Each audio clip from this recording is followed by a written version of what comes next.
During Nazi Germany, many terrible men sealed their names in the universal history of cruelty, leaving several blank pages for the Nazi death ladies who knew how to fill them with blood. Today, we will focus on 3 specific cases whose bloody history has sent chills even through the toughest courts of post-war Europe. Maria Mandel, the Beast of Auschwitz, who sent 500,000 people to their deaths, including women and children. Ilsa Koke, infamous as the Bitch of Buchenwald, who perpetrated carnage among Holocaust victims simply for pleasure, and designed a sinister wardrobe made from the skin of her victims. Lastly, Violette Morris, the Gestapo's hyena, a pioneering woman in many respects but remembered for her role as a torturer in Hitler's infamous security service. These women have left an indelible mark on Nazism. While the Führer aspired to have women dedicated to arts or diplomacy, the Death Ladies, unafraid to dirty their hands, decided to go a step further. That's why today we will tell their stories. Let's begin. Many fears haunted the Jews confined in the sinister Auschwitz-Birkenau concentration camp. Any act deviating from the strict behavior protocol imposed by the Nazis, in short, total submission, ended in torture and death. Even a slight misstep during the long marches between barracks or dropping a brass plate during their meager breakfasts was cause for punishment. But there was an even more terrifying prospect that any of these things would happen under the watchful gaze of Maria Mandel, the Beast of Auschwitz, a woman so brutal that her mere presence alarmed prisoners, and her direct gaze was a sentence to the gas chambers. The SS camp leader forged a fearsome reputation, to the point where her own subordinates whispered behind her back about her lack of humanity. In front of Mandel, Jewish women worked until exhaustion. They preferred to push their tired bodies beyond limits and die that same night in the cold barracks rather than provoke the beast. Any sign of weakness was seen by the brutal woman as an act of rebellion, punished with the severest penalties. Old, women, or children, no one escaped the savage martiality of the Nazi officer.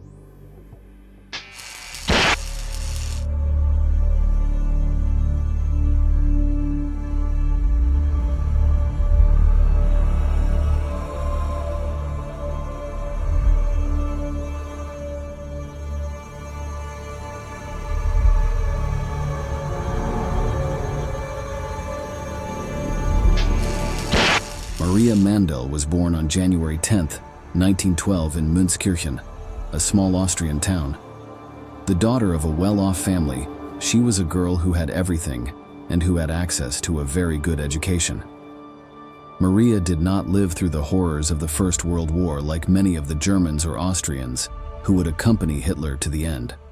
On the contrary, while these communities were sinking into one of the worst crises in their history, Maria was completing her secondary education at Bürgerschule, a center that trained future young professionals in commerce and crafts. During this time, the future Nazi officer enjoyed enormous popularity in the city, as she was a young woman of superb beauty, desired by boys and admired by her classmates. However, the fragile bubble of youthful prosperity in which Maria Mandel lived was about to burst. After graduating and seeking to enter the workforce, she discovered that the world had changed. In order to work in Germany during the interwar period, a permit from the National Socialist Party was required, which Maria managed to obtain. She worked alongside her father for a while, but the relationship with her mother became increasingly difficult, so she decided to leave home.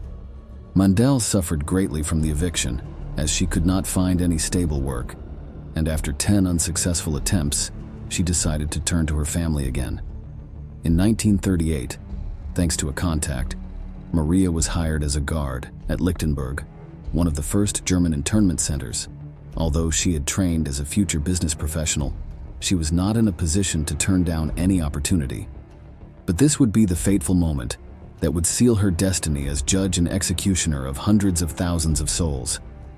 In less than a year, the number of prisoners in Lichtenberg increased so much that the Ravensbrück concentration camp, reserved for women, was built, and in 1939 Maria was sent there. Once installed, she began to walk her path of brutality and laid the first stones on which she would build her infamous prestige. Mandel would review the prisoners and turn a simple administrative process into a sinister game of resistance. She forced them to do exercises, and if any of them fell or stopped due to fatigue, they were sent to the bunker, a space where she carried out terrible punishments, such as floggings or psychological humiliation. Over the years, she increased the violence of her methods, which would reach their peak of evil in 1942, when she was promoted to SS camp chief and sent to Auschwitz. On October 7th, when she arrived at the enormous prison, Maria discovered that she was the highest authority in the entire complex. She only had to answer to Commander Rudolf Höss. In the camp, she found a huge amusement park where she could unleash all her malice. The beast was about to break free. Mandel, with total enjoyment and impunity, unleashed a wave of violence on the prisoners.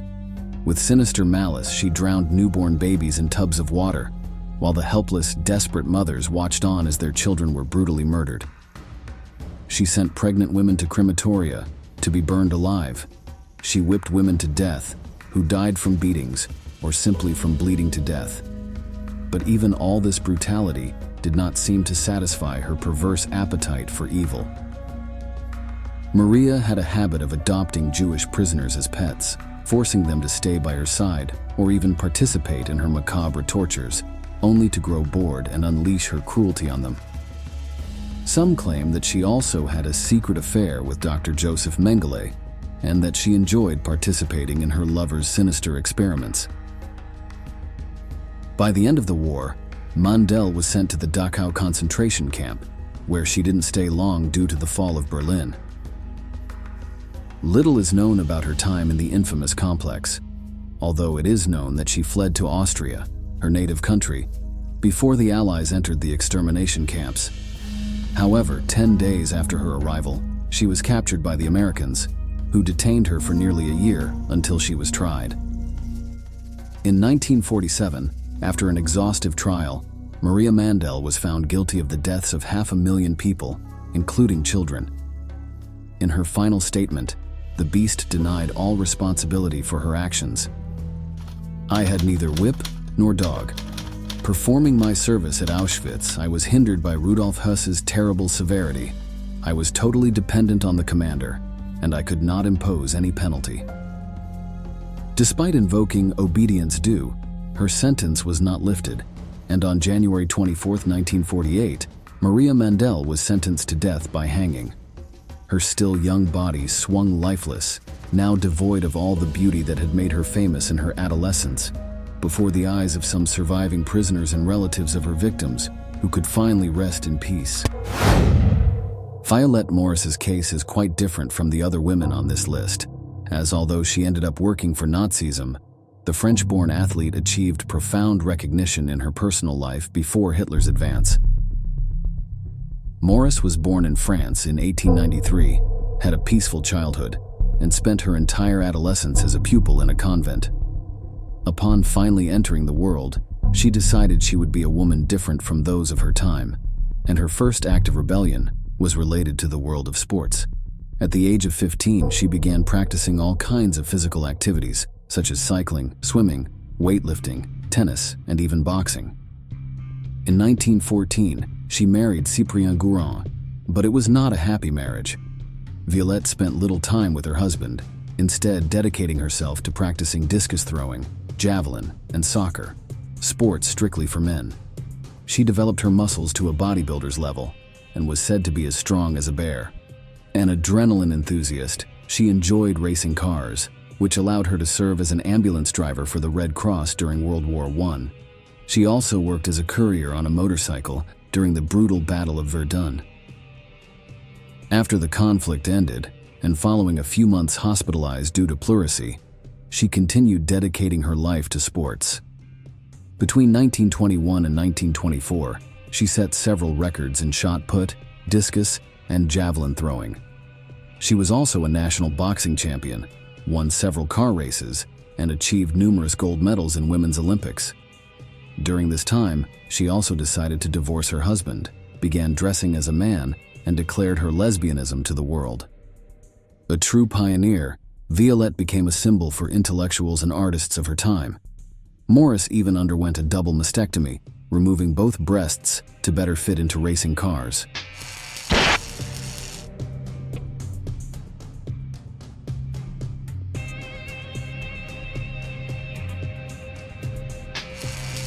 Of course, her rebellion against the system had terrible consequences. She was persecuted, accused of immorality by the justice system on more than one occasion, and publicly criticized, especially from more conservative or religious circles. By the late 1920s, Violette had serious conflicts with some Jews, including the owner of the property she rented, which is believed to have fueled anti-Semitic sentiments within her. But the final straw was a complaint filed by the French Federation of Sports, accusing Violette of cross-dressing for wearing men's trousers. Despite Morris's defenses, the court ruled against her, and she was barred from representing her country in official competitions. This deepened a venomous resentment in the athlete's heart, which would be exploited by none other than the German SS.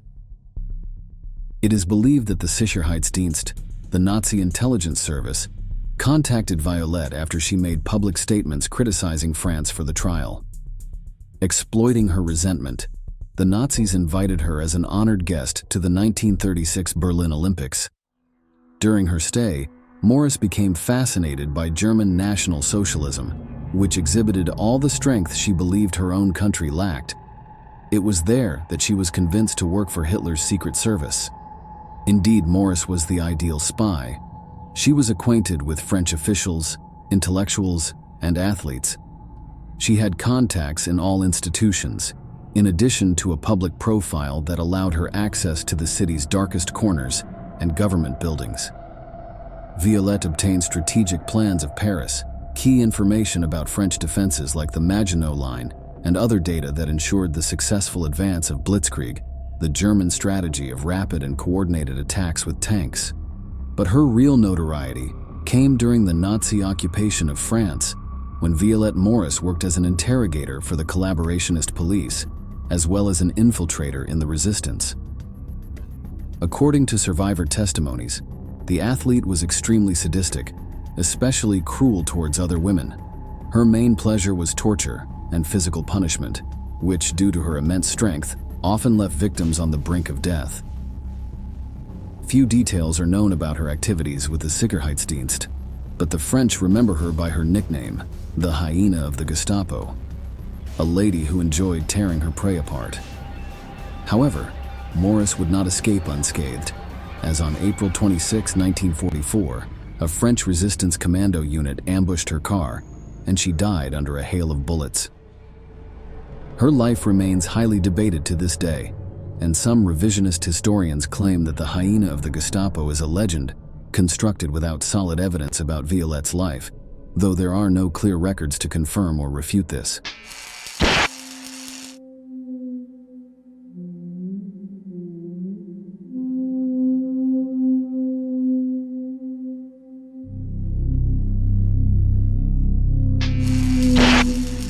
Unlike Maria Mandel, Ilsa Koke did not have a hierarchical role within the SS, but rather enjoyed the privileges of being the wife of a high-ranking officer, Field Colonel Karl Koke.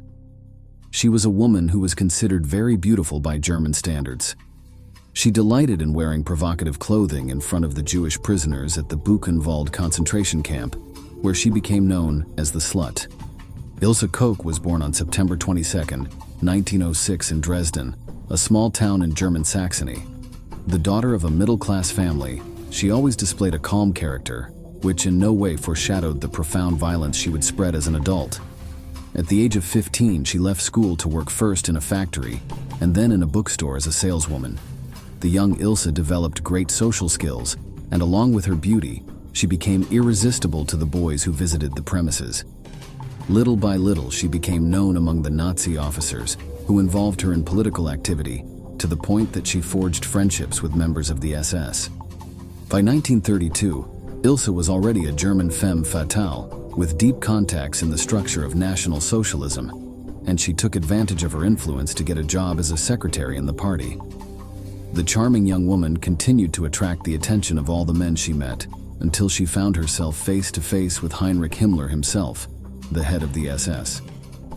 Although he was married, He considered that the exquisite Ilsa was an excellent match for a young Aryan, and he introduced her to Karl Koke, one of his most important aides who served as colonel at the Sachsenhausen camp. Whether Heinrich had the eye of Cupid or exerted a certain amount of pressure on his right hand, Koke and Ilsa married in 1936. But it was in 1939 that the couple really connected, thanks to the sinister atrocities they carried out together at the Buchenwald extermination camp. Although the Kokes already had children, after the mandatory period of dedication to parenthood established by the Reich, they returned to the camp command with a renewed sense of cruelty. Karl was already a known sadist and was noted for his methods of torture, but far from appeasing him, Ilsa upped the ante, and the couple launched into a bloodthirsty frenzy of abuse. The Kokes were known for returning to the most brutal traditional tortures of medievalism. We are talking about branding prisoners using red-hot irons, crushing their limbs with hammers, and whipping them with barbed wire or whips with razor blades. But what awaited the prisoners at Villa Koke, the estate where the family lived in Buchenwald, was even worse. Ilsa had become a woman drawn to perversion in different ways. According to the Germans themselves, she organized orgies in her home and then feasted on torture with the Jewish prisoners. Whether with friends or strangers, the young woman showed an appetite for extreme emotions that was impossible to satisfy. To appease his wife's needs, Karl ordered the construction of a sort of pavilion of excess, a bunker of horror, where Ilsa could carry out her events, whether sexual or bloody. The building measured 40 meters wide by 100 meters long and housed several rooms equipped for carrying out torture or carrying out orgies, with furniture built to cause indescribable pain or mirrored rooms that provided a 360-degree view of the feast. The Buchenwald Fox House of Terror was the scene of the brutality unleashed by Nazism. In the morning, Ilsa would take a walk through the estate's gardens, then visit the camp where she delighted in whipping the Jewish prisoners. Any reason would arouse the Germans' violence, and her punishments in broad daylight became more brutal every day. One of her favorite activities was setting dogs on pregnant women to cause them terror and serious injuries. But the most macabre was yet to begin, as Koke discovered a perverse pastime that would forever change her relationship with the victims of the Holocaust. Ilsa began asking for Jews to be skinned after becoming interested in the tattoos of some prisoners. She wanted to keep the drawings as a sort of sinister memento and used them to make lamps, but she didn't stop there. She also began making props and dissecting heads and other body parts that she hung in his home, as if she were the famous serial killer Edgy. After General Patton toured the camp, he ordered the mayor of the nearby city of Weimar to bring 1,000 citizens to Buchenwald to be shown the crematorium and other evidence of Nazi atrocities. The Americans wanted to ensure that the German people would take responsibility for Nazi crimes. Many of them were crying, and some of them even fainted after seeing the dead bodies, starved prisoners behind barbed wire fences, as well as a table display of paintings on human skins, lampshades made of human skin, various parts of the human body preserved in alcohol, and 2 heads which were shrunk to 1/5 their normal size. After being captured with her husband at the end of the war, several witnesses claimed to have seen prisoners' tattoos printed on Ilsa's underwear. It is believed that she participated in more than 33,000 murders, some 5,000 of them directly with her husband. Although she managed to evade justice despite the overwhelming evidence against her, in 1951 she was sentenced to life imprisonment for crimes much less than those she had committed. Koke decided to end her own life in 1967 by hanging herself in her prison cell with the help of a white sheet. Those who knew her at the end of her life claimed that Ilsa only spoke of being a sinner and that she did not deserve God's forgiveness. Perhaps this was true not only for her, but also for all the collaborators in the terrible massacre, which took place at one of the most brutal times in the history of mankind. Thank you very much for accompanying us to the end. If you like our content, don't forget to give the video a thumbs up and subscribe to our channel. See you next time.